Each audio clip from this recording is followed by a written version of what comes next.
Welcome to Total Retail Talks, your podcast channel for retail knowledge. Hello and welcome to episode 177 of Total Retail Talks. In today's episode, executive editor Joe Keenan sits down with Bai Gan, Chief Product Officer of Zenni Optical.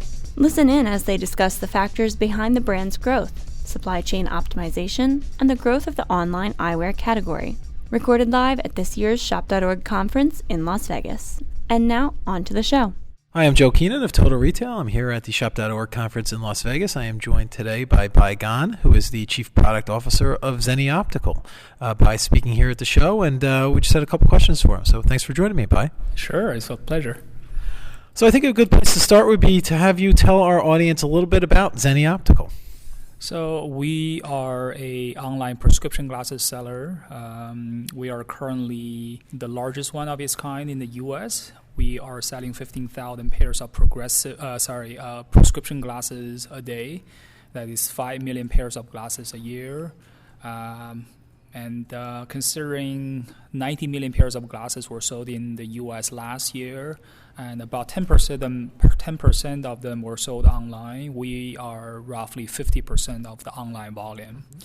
That's what we do. And then the company has been around for 15 years. It was literally created in a garage in Marin County, San Francisco, and that's where we're still based, but no longer in the garage. So the company's really experienced tremendous growth. What are some of the factors that you believe have led to that growth in the business? I think Zenni had a somewhat unique strategy, but then it's nothing difficult to understand. We reinvested all our profit in the early years or decade into building our own manufacturing capability. So we're vertically integrated, and then in the true sense, cannot be more true. We employ 1,000 people in our factory. That's really 90% of the game. That's iceberg under the water.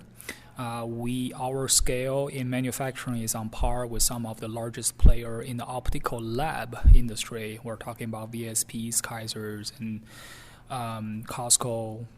So that's the core competency, and then we've been able to excel in that.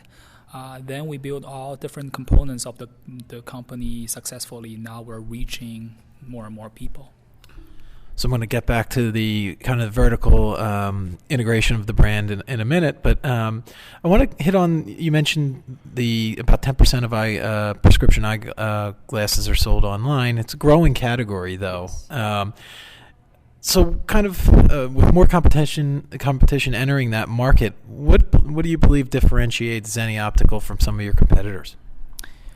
So number one, the whole sector is growing. 90 million pairs last year in the U.S. and still largely brick and mortar.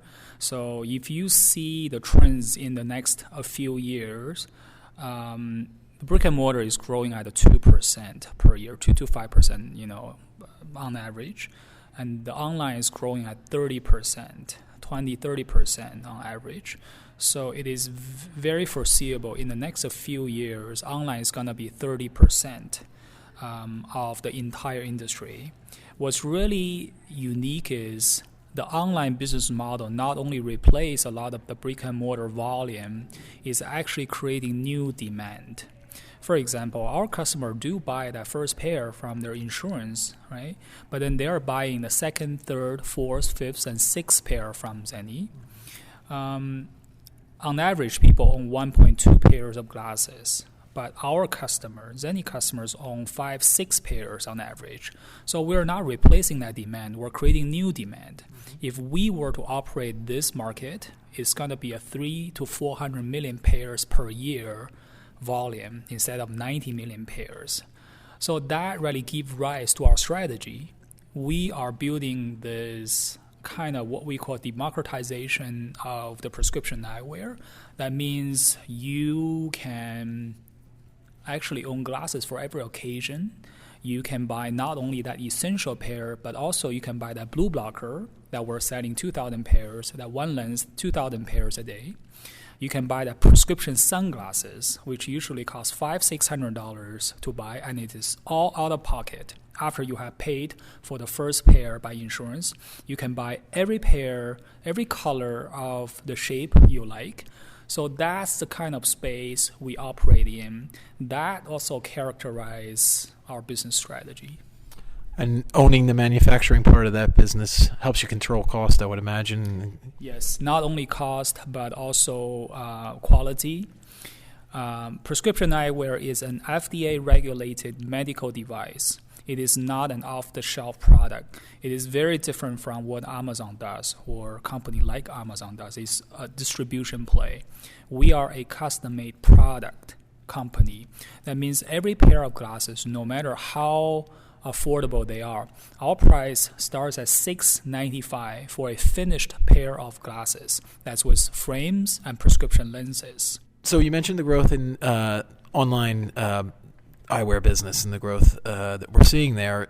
You know, it's such a personal purchase. This is a product that you're going to wear on your face every day.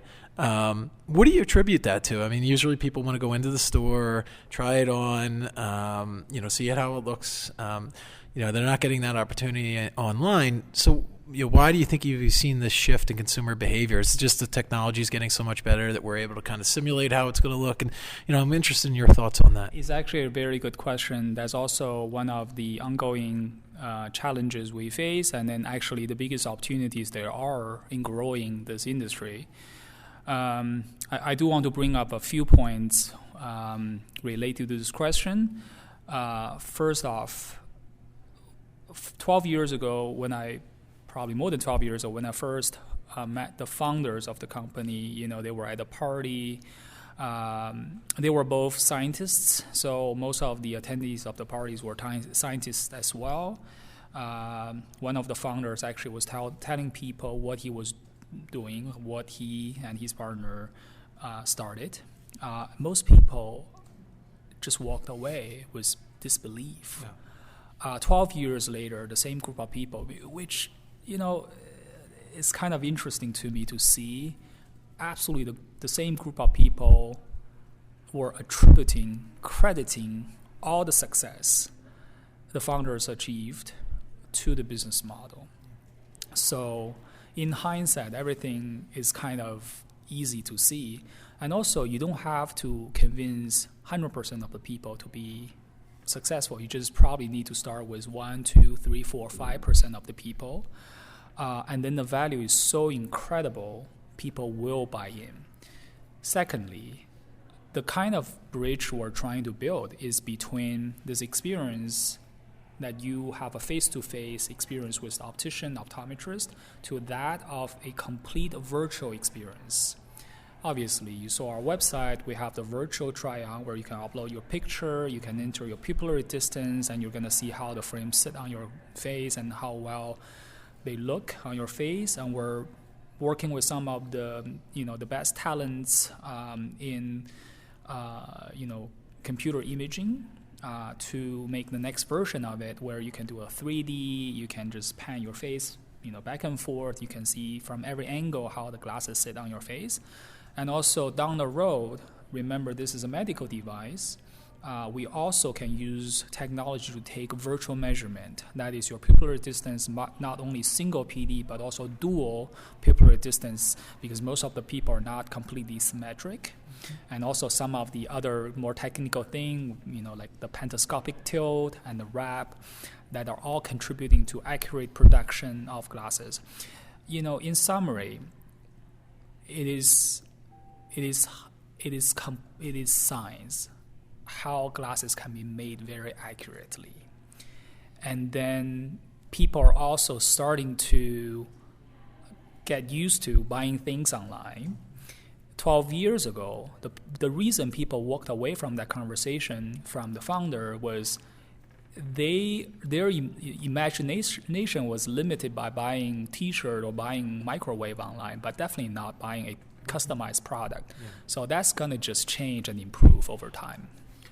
So Zenni Optical started online as an online-only brand. You recently launched a pop-up shop, kind of the first experience in terms of a physical space. I'm interested in kind of why you've decided to go that route, and then if potentially brick and mortar is in the brand's future. So we are gonna mainly stay online. I think that's part of our strategy to remain very streamlined, efficient, aided by all the technologies we are developing. But then obviously there's also communication of your brand and also translating that trust into purchasing online from a brick and mortar based experience. That's why we are doing these pop-ups and offline activities. We're being very careful, very strategic, and then we are most interested in convey that face-to-face experience to the trust of purchasing things, especially such a customized personal things online. You talked about earlier about the fact that you are manufacturing the product. So one of the inherent challenges of selling online now is the kind of the instant gratification of the consumers are now expect and unexpected, and they're demanding. They want it and they want it now, and So I'm interested in how you're looking to optimize your manufacturing and your supply chain to kind of meet that demand of I want it now type of consumer. So actually, our turnaround is quite fast. Most of the single vision glasses are produced from the time they click order in 24 to 48 hours. And even a very sophisticated pair of progressive glasses are produced within 72 hours. And then we are also looking into maybe setting up different kind of operations that's closer to the consumer. But of course, at the same time, it doesn't really incur huge amount of cost. So it is all possible. I mean, currently, our glasses arrive your door in, as fast as 7 days. If you pay for express shipment, that's still gonna save you tons of money.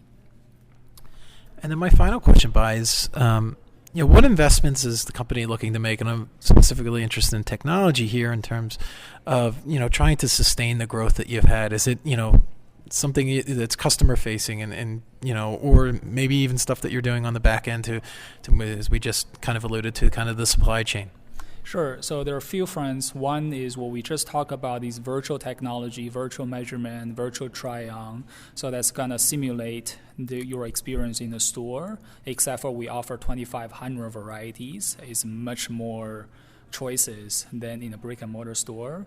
And then in the back end, there's tons of new optical technology. Actually, I'm coming back here in another week to attend the Optical Vision Expo West. So we're going to meet with all these German vendors on machine solutions. The other thing we are invested in is, driven by our commitment on the social mission. I don't know whether you read an article from New York Times a while ago on May 6th, I believe it was a Sunday.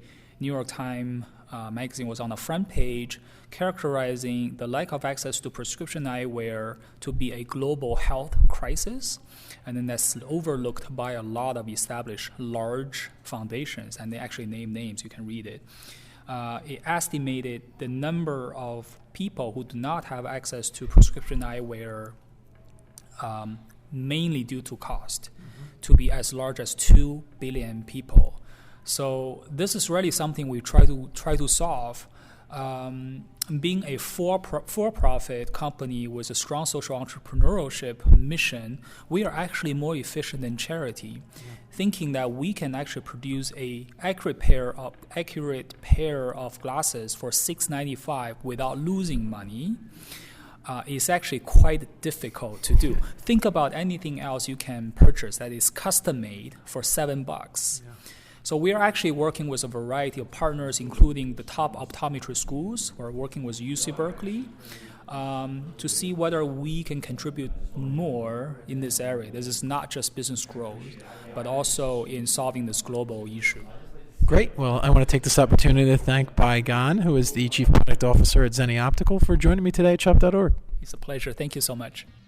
Thanks for listening. For more information on this podcast, please check out our podcast channel page at mytotalretail.com/podcasts for show notes. Total Retail Talks is available on Apple Podcasts, Google Play, and Stitcher, but make sure to subscribe on our podcast channel page as well. Thanks, and until next time, this has been Total Retail Talks.